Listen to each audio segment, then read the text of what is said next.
what I can do to get better, even if I'm not getting reps in, is no problem. Dillon Gabriel is getting first-team reps in red zone. He's getting first-team reps 11 on 11 in 2-minute drill and other situations. Shedeur Sanders is being sent to another practice field at times to get his work in. I don't know how you can say this is a true four-man quarterback competition when you're doing those things. 4 quarterbacks, 1 job, and somehow the most electric rookie on the roster hasn't taken a single snap with the starters. Not one. While Joe Flacco, Kenny Pickett, and even a struggling Dillon Gabriel get red zone and first-team reps. Shedeur Sanders, the player many believe could be Cleveland's future, is watching from another field, throwing to equipment staff just to get work in. So why is the Browns coaching staff handling him this way? Are they protecting him or burying him? And when I say fair shake, I'm talking about reps on the field. Right. Like, I don't know how you can say that dude has a chance to win a quarterback competition when he has taken, to this point, 0, nil, nada, zip, none reps with the first-team offense. Today, we're breaking down Sanders' brutally honest comments about his role, what the Browns are really doing behind the scenes, and why the noise around Cleveland's QB room is about to explode. It's July 23rd at the Browns cross-country mortgage campus. A quarterback battle is unfolding. Joe Flacco, Kenny Pickett, Dillon Gabriel, and Shedeur Sanders. General Manager Andrew Berry has already hinted he could keep all 4 quarterbacks, calling the final roster spots developmental. But is this really a 4-man race, or just smoke and mirrors? My frustration with this is don't lie to the fans, and people, we've got somebody tweeting at us at Nick Browns fan, who tweets us at Nick Padone 12 at Right or Wrong fan. Social media reactions on X brought to you guys by Scheiben Jewelers.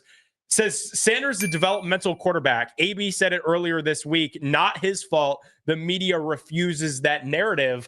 I'm not putting this blame on the media for reporting this as a 4-man quarterback competition, because that's what the organization is continuing to say. It's a 4-man quarterback competition. Most expect Flacco to be the week 1 starter. Pickett's been getting the lion's share of first-team work. Gabriel, despite erratic camp performances, is being handed precious reps. And Shedeur, drafted in the 5th round, despite being touted as one of the most NFL-ready arms this class had to offer, is stuck behind the line, literally. Dillon Gabriel is getting first-team reps in red zone.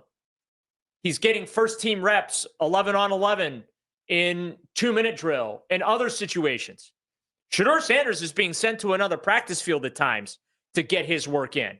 I don't know how you can say this is a true 4-man quarterback competition when you're doing those things. And Kenny Pickett, more often than not, he's the first guy up in 11 on 11. He was the first guy up in mandatory minicamp in June.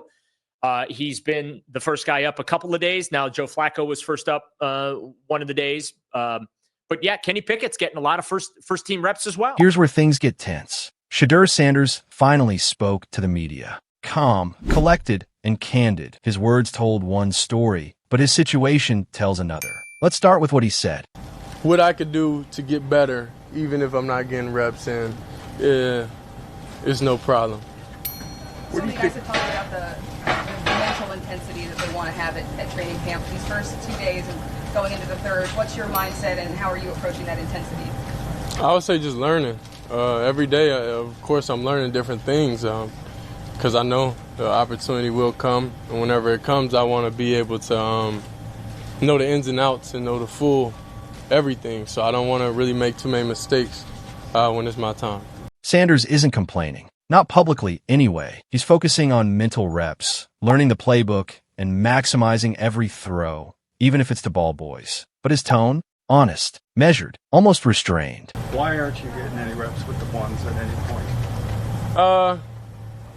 I don't think that's not my place, to answer, to even be able to give the answer to that. I feel like it's not in my control. So I'm not even going to think about that or have that even in my thought process of why it is. Like, there's a lot of people that want to have the opportunity to be at this level, and I'm here, and I'm thankful to have the opportunity. So compare that humility to what local analysts are saying. and you'll hear a different tune entirely. I got to be honest with you. I don't think Shedeur Sanders has gotten a fair shake. And when I say fair shake, I'm talking about reps on the field. Right. Like, I don't know how you can say that dude has a chance to win a quarterback competition when he has taken to this point zero, nil, nada, zip, none reps with the first team offense. Dillon Gabriel is getting first team reps in red zone. He's getting first team reps 11 on 11 in 2-minute drill and other situations. Shedeur Sanders is being sent to another practice field at times to get his work in. I don't know how you can say this is a true 4-man quarterback competition when you're doing those things. And Kenny Pickett, more often than not, he's the first guy up. So why is the coaching staff holding Sanders back? Analysts believe the Browns are handling him with kid gloves, protecting him from being thrown into chaos, but also protecting themselves from opening a storm they can't control. As much as they love the headlines, the attention, the clicks, the likes, the interaction, all that kind of stuff, right, with the social media thing, I honestly believe they're handling him with kid gloves right now. Yep. They are like, and what I mean by that is they're trying not to mess him up. In other words, they see the raw talent there, even though they really had no intention of drafting him, which is why what happened. And it was just a, hey, why not? He's there. Let's do it situation. What do we have to lose? Everything to gain, nothing to lose. And I'm not criticizing. You're in the 5th round. I'm not going to criticize that, because here's the thing. If Shedeur Sanders washes out, he's not a bust. Not to me. Like, let's say Shedeur Sanders doesn't become anything in the NFL. And again, I'm not hating on your boy there, little Junior Shashill. No, you're good. But like, let's just for sake of discussion, let's just say for sake of discussion that he washes out. Nothing comes of it. He's not a bust. He is not a bust. Okay? But if he does turn into something, if they're able to develop him. But that decision, that overcaution, may cost Cleveland. Because when preseason hits and Sanders finally faces real competition, the noise will be deafening. Come preseason, I need to see Shedeur Sanders start a game, at least one. And if he balls out, the Browns are not going to be able to continue to hide and say that he's developing and that he's a project and all of these labels that we've heard slapped on to Shedeur Sanders as to why he hasn't taken snaps with the ones yet. Like, let Shedeur get out there in a preseason game against a jersey that's not Browns players and ball out. Yeah. The noise is going to get loud, both locally and nationally, and they're not going to be able to ignore that, in my opinion. Let's zoom out. This isn't just about Shedeur Sanders. It's about a Browns franchise still crawling out from the wreckage of the Deshaun Watson trade.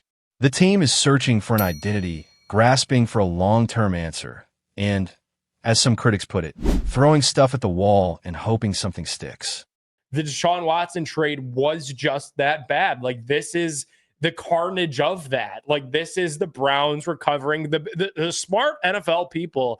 Flacco's 40, running on fumes. Pickett has flashes, but no consistency. Gabriel? Undersized, struggling even in air drills, yet somehow being prepped as a potential starter. And Sanders, the quarterback many scouts believed fit Kevin Stefanski's system perfectly, is stuck in the shadows. Like, why isn't Shedeur then part of that equation? Like, why is he the one that you have to wait and see? And I The irony? Sanders' skill set, deep ball, play action, poise under pressure, is tailor-made for this offense.